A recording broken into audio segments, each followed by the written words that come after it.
Hello, my beautiful high frequency beings, and welcome back to the podcast. It is so good to be back here with you. I had to take a break from the podcast for the past 2 weeks because, well, not because I wanted to, but I just had so much going on. And I hate saying that I didn't have time because I always feel like that's an excuse and we can always make time for the things that we really want to do.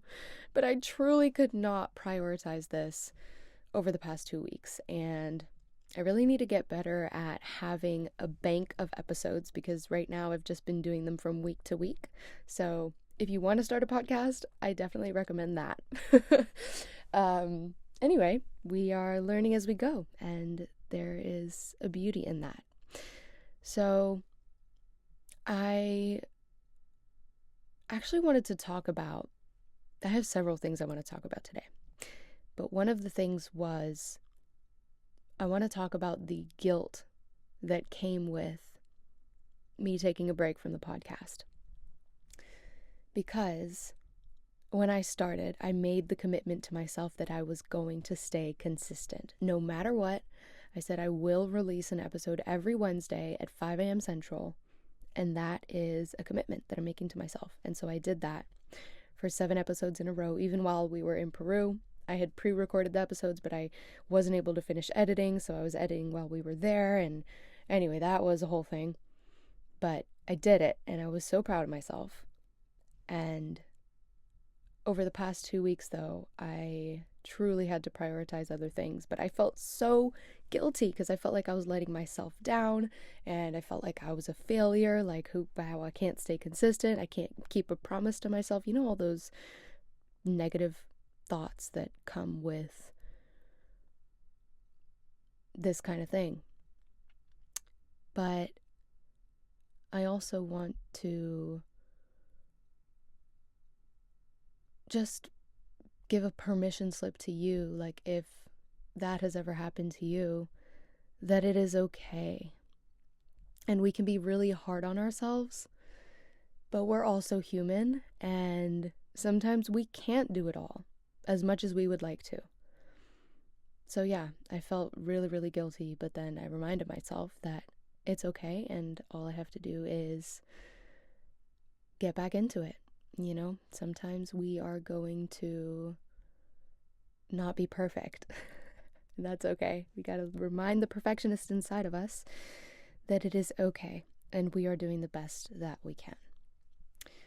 And so I really wanted to talk about the past 2 weeks as well, because I was taking this business course called the Feminine Frequency Business School. It was the best business certification that I have ever been through. It was a complete transformation. Like, I am a new person.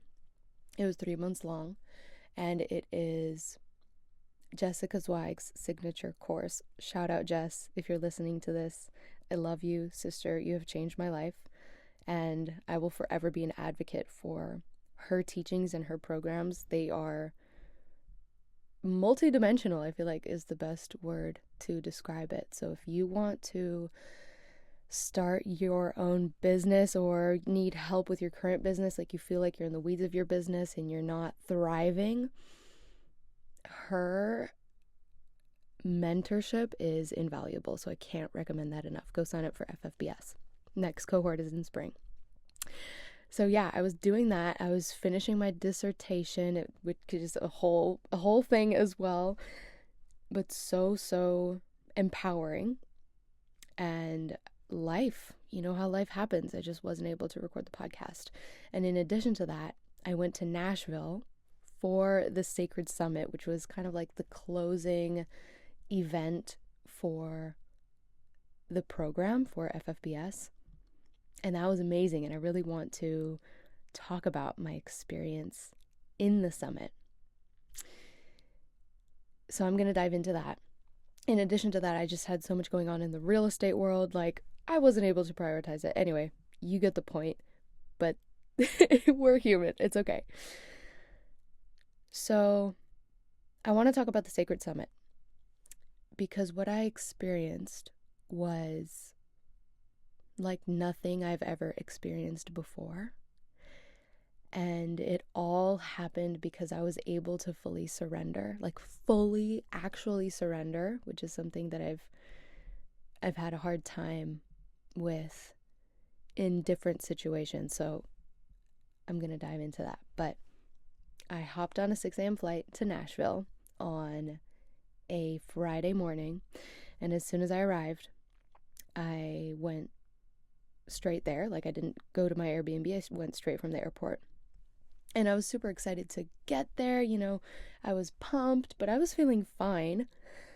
The crazy thing is, though, as soon as I walked through the door, as soon as I stepped into the building, my body started to have a nervous breakdown. Like, I was shaking uncontrollably. My heart was beating so hard. I felt like it was going to burst out of my chest.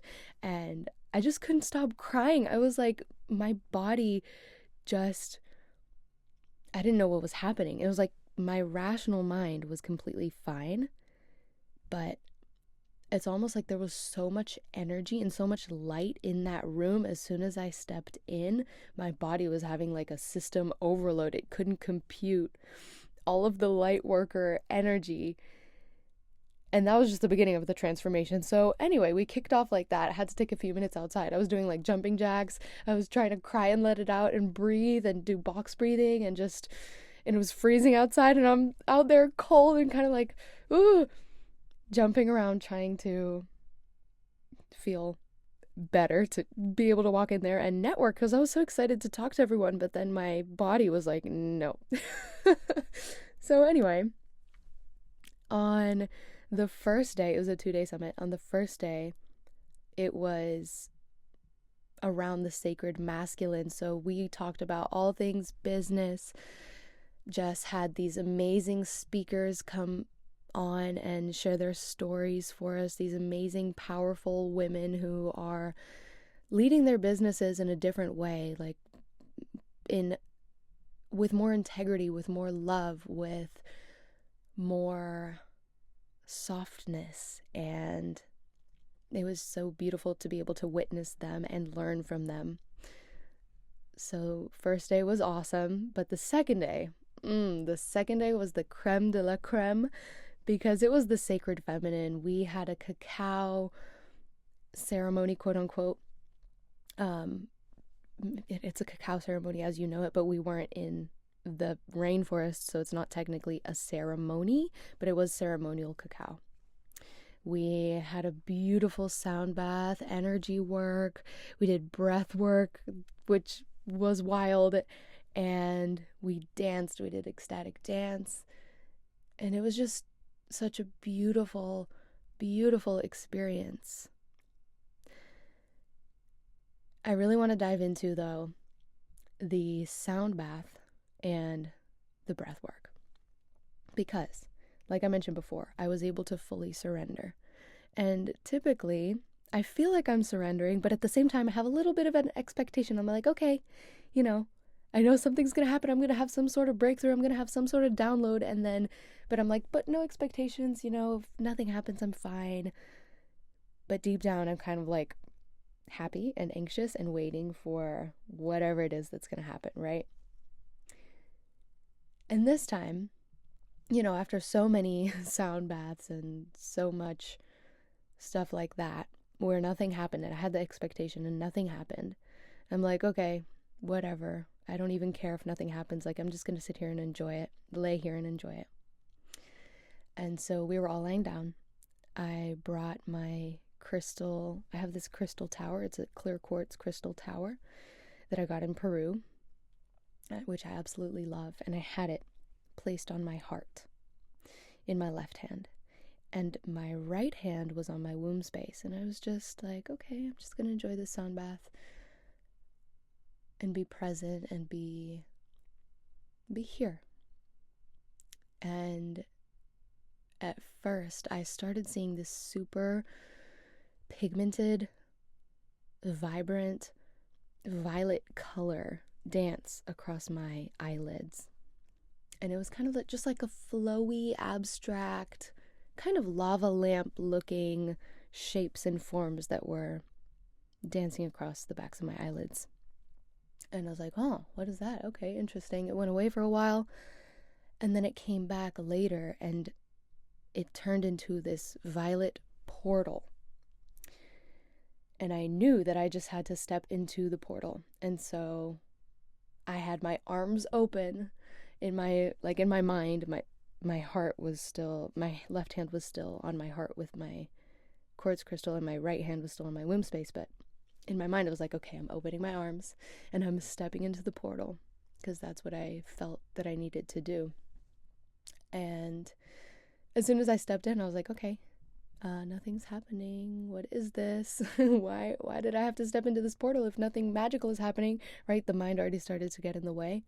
And then I was like, well, maybe that was it. Maybe it's something happening on the back end. So I stepped into the portal and nothing happened. Okay, that's fine. I let it go.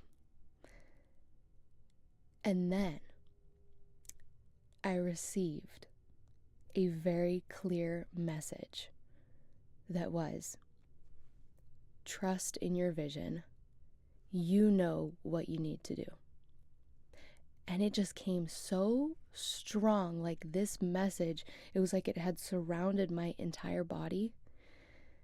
And my heart started beating so fast, and I could feel my heartbeat in the crystal, like in my left hand in the crystal, but my left hand was completely numb and cold and tingling, and my right hand was on fire.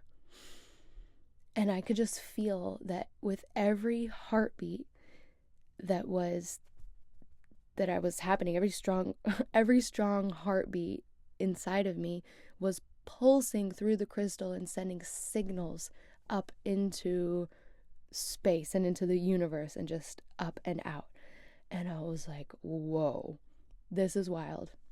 And I just knew in that moment that it was clearing my channel and the channel of all the other women there.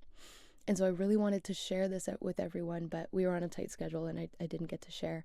Well, I shared with a few of the women that I mingled with after, but it was wild. And I had never had a sound bath experience like that. Like, usually it's relaxing, I'll enjoy it, I'll be present, I'll feel good, but nothing like that, you know? So I was super excited. I was like, oh my gosh, I can't believe it, you know, and I fully surrendered. It was only happened because I fully surrendered. And then we had breath work. And I think that this was also so amplified because of the cacao. Cacao is very heart opening. And I had 2 cups because there was extra. So it was a culmination of all the things. I obviously can't pinpoint one thing, but it was just so cool.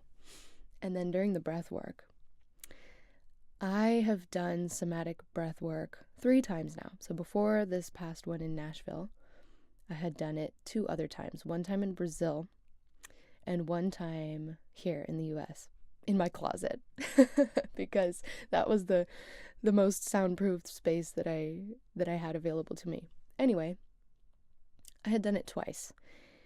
And both times I got such strong cramps in my hands. I forget what this is called, but it happens to some people. I was aware of that already. But it's like it cramps your hands in a way that I couldn't open my hands. They're like cramped shut so tight. And all you have to do is obviously surrender, because you can't force them open as much as you want to. You just have to let it happen. But those cramps hurt so much, and they would happen to my feet a little bit too, but mostly my hands. It hurt so much. I would feel it in my arms, the pain, the muscle pain in my hands and in my arms for days after the experience. And that happened both times that I had done breath work before. And so naturally I was like, I don't want to do this breath work anymore. It hurts. And like, I'm not like, yeah, it's liberating. You cry and whatever, but I'm not getting as much out of it for the pain to be worth it, you know? And I have a pretty high pain tolerance, truly. But this was like, it just hurts so much that I didn't want to do it anymore. So going into this, I'm like, okay, we're having a somatic breathwork experience. I am going to do it, of course, but I'm going to go at my own pace. I had already agreed with myself, because in the past, other breathwork coaches have set the pace, and they're like, you need to do this breathing and fast, and you can't stop and just keep going, and these things are going to arise, but you can push through it. Obviously super motivational, but this one was different, and I was so appreciative of that. The man who hosted, I forget his name, but he's Rhea Fry's husband. Shout out Rhea Fry. And he didn't set the pace. I wish I got a chance to tell him how appreciative I was of that, but he didn't set the pace. He told us what we needed to do, but he left it up to us. And I was so grateful, because if he was setting the pace, of course I was going to follow the pace. But in this way, I still did the breathing. I still did everything that I needed to do. But I listened to my body, and I honored my body. And so I breathed slower, because I really didn't want to experience that pain. And I was like, I don't even care if I don't cry, if I don't, nothing. I just don't want to feel that pain. And at one point I started to feel my hands kind of like slowly start to cramp up a little bit. And so I was moving my hands the whole time I was lying down, and kind of opening and closing my hands, stretching them, moving them in different directions, wiggling my fingers, anything that I could do to prevent them from starting to cramp. I did. And so as I'm doing that, I feel someone rubbing my shins. And so I look down, and it's Alexa. Shout out Alexa. I love you so much, sister. You're amazing. I'm so grateful to you for that support that you had for me in that moment, because it was crazy. Anyway, I peep down, it's Alexa, and I'm grateful for her sustaining my energy. And I'm fine. Like, I'm just lying there, and I'm moving my hands, right? And then out of nowhere, I just start to bawl. I just started crying and crying and crying and crying, and I didn't know why I was crying. I just knew I had to let it out, and I was like, wow, this is interesting, because like I feel, some sensations, but I was really trying not to. I was trying to kind of stay at the edge of it, if you will. So I felt kind of tingling, a little bit of cramping, but I was not trying to get into that, and I was just bawling. And I also started to feel, at one point, I just let my hands be. Like, I stopped moving them. And it was like I felt this intense pressure, but it didn't hurt. It was just pressure all over my hands, both hands. And I had them palms up, facing the ceiling. And I feel this pressure, and it's like I could feel the energy moving from one hand to the other hand, kind of in like a swaying motion. And then sometimes it would be on both hands, and then sometimes it would be, on both, but a little bit more on one, and then a little bit more on the other. And it was unlike, I have never felt energy this strongly, like on my skin before. I could feel it. It was indescribable, but it was so present. And I just knew in that moment that something was working on my hands. And I was just like, holy shit, well, I don't know. I just need to surrender to this right now. I can't do anything else. And then, and Alexa's still there with me, my body starts to shake uncontrollably. First in my legs. My legs are just shaking, and I'm crying and breathing and hands up, like, I don't know what's going on, but my body is shaking, especially my legs. And then it's like there was an energy. I could feel it moving from my legs all the way, coming up my legs, and then into my torso and into my chest, and it was lifting up my chest. I kid you not, from the outside, probably looked like an exorcism, but this is not bad stuff. It was all good stuff, okay? I promise. But I was being pulled up by this energy, and I'm shaking, right? My body's shaking. Now my torso is shaking more than my legs, but I am like, almost like, it felt like I was I had my eyes closed, but like I was in a boat pose in yoga, being pulled up and shaking uncontrollably. And I don't know how long it lasted for, but maybe a minute. felt like a really long fucking time. But Alexa's there with me, and I'm just shaking and being pulled up to the ceiling, and then eventually it dies down, and I just relax. And I can still feel the pressure in my hands, but it's slowly starting to go away. And then I hug myself, and I cry a little bit more. I also at one point felt a hand on my hip, and that was Justina. Shout out Justina, love you, sister. And that was on my left hip, and someone else put their hand on my right hip, but I have no idea who that was. So if you're listening to this and it was you, thank you so much, and let me know, because I would love to know who it was. And I just cried a little bit more, and then it was over. And it was the most crazy experience I've ever been through. And you guys, like, we were not on anything. We were not on any type of medicine or anything. We were just breathing. We were completely sober. And actually, the way that this happens is that we all have DMT inside of us, like all animals, all plants do. And it is located in our lungs. And when we do specific breathing, we activate that DMT, and it is released into our bloodstream, which is why so many people have these experiences that feel like they are on some type of plant medicine. But it's really just us activating that DMT within our own bodies. Anyway, it was wild, and I feel like a completely changed person. Like, throughout this whole experience, even though this whole experience, meaning my whole time doing the business certification, FFBS, and going through a whole ego death and being reborn and not knowing really where my path was going to take me, like, there's still so much uncertainty around that.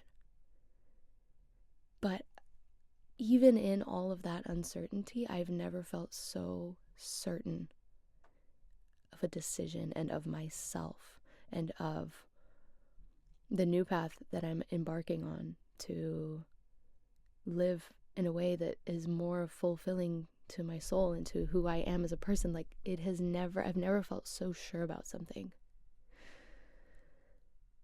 So thank you, Jess, again, for facilitating this whole experience and this whole transformational container and the connections that we all got to make. Everyone there is just so beautiful, so pure, so, like, we're all women who believe in together we rise. Like, there's no competition. There's enough for everyone. And in fact, when I rise, you rise, and we rise higher. And so I'm just so grateful for that whole experience and for all the beautiful people that I got to experience in the flesh. Okay. After that whole weekend, the word surrender kept coming to me, and I just kept reflecting on the power of fully surrendering, because all of that only happened because I was able to fully surrender. I had zero expectations, truly, and all of that came through. So I know that surrendering, like, the word surrender can sometimes have a negative connotation, at least for me. Like, for most of my life, I correlated surrendering to something bad, like a weakness, and I think it's because of movies and stuff like that. But surrendering really is the highest act of self-love that you can give yourself. It's knowing that, like, I trust myself enough to not need all the answers right now. And I trust in the universe or God or spirit or whatever you want to call it, but I trust that a higher power, I trust in that higher power enough to meet me halfway and to catch me. And I trust that my path and my journey are divinely created. I trust in my journey. and I can let go of the timeline that I have in my mind. And so when you surrender, you really are making space for your dreams to arrive in ways that are unexpected and way bigger than your mind could ever even think of on its own. And obviously that doesn't mean to stop working entirely. That's not what I'm trying to say at all. It is a co-creation. You have to put in the work and embark on the path that calls you and take steps toward your North Star. And at the same time, you have to fully surrender to the infinite possibilities and the infinite different ways that you could end up getting to your destination and the timeline. So, like, for example, if you are in a forest and you're trying to find your way out, you could brute force your way through and machete every tree and every vine and bush that stands in your way, and eventually you will find your way out. Or you could just start walking, not really knowing where you're going, but trusting yourself and knowing that you will find a way out eventually. And as you walk, you are paying attention to the signs and you trust your instinct as to which way to turn next and which place to go next, which path to go next, as you start creating your own little path through the jungle. And then who knows, maybe you come across a friendly dragon who has you hop on its back and then it just flies you out of the jungle. You could have never predicted that, but it happened. And so the point is, you get to choose how you want to live your life. You get to choose flow over force. You get to choose trust over fear. Like, you are the creator, and you're not a victim of your own life unless you choose to be. It's literally your choice. Anyway, if you need one, this is your permission slip to stop forcing, to stop proving. You have nothing to prove to anyone. Even if you feel that way, like, I promise, you have nothing to prove. And just trust that, like, the vision that you hold for yourself in your heart is no mistake. You have it for a reason. And the path to it might look nothing like you planned. And that's the whole point. It shouldn't look anything like you planned. So trust in your vision. You know what you need to do. I pass this along to you. All right. Thank you so much for tuning in. I truly, absolutely love getting to jump on the mic here and talk to you. And I think, I don't even remember if I introduced myself. If you're new here, hi, welcome. Thank you for listening. My name is Leela. This is the Frequency Key podcast, and we talk about a lot of things that are considered woo-woo, and we get into the science behind why they are actually not woo, because it's just science anyway. And all of these different mindset shifts and perspectives that you can have on life so that you can live your best life and create a life for yourself from love that you truly feel joy from, and happiness and peace and bliss and fulfillment. So thank you for tuning in. And if you're not new, welcome back. I am so grateful to have you here and to be with you. I just love getting to spend this time together. Anyway, let me ramble no further. Thank you again for tuning in. Let's connect on Instagram. Follow me at Leela's Frequency. You can follow the podcast Instagram at The Frequency Key, or at Frequency Key. Yeah, at Frequency Key, sorry. And I actually just posted my first post on LinkedIn today, so let's connect on there. It's my at is Camila Trentini. That's my real name. And yeah, I look forward to hearing from you. And I hope you have a most beautiful week. And happy holidays. Okay, bye guys.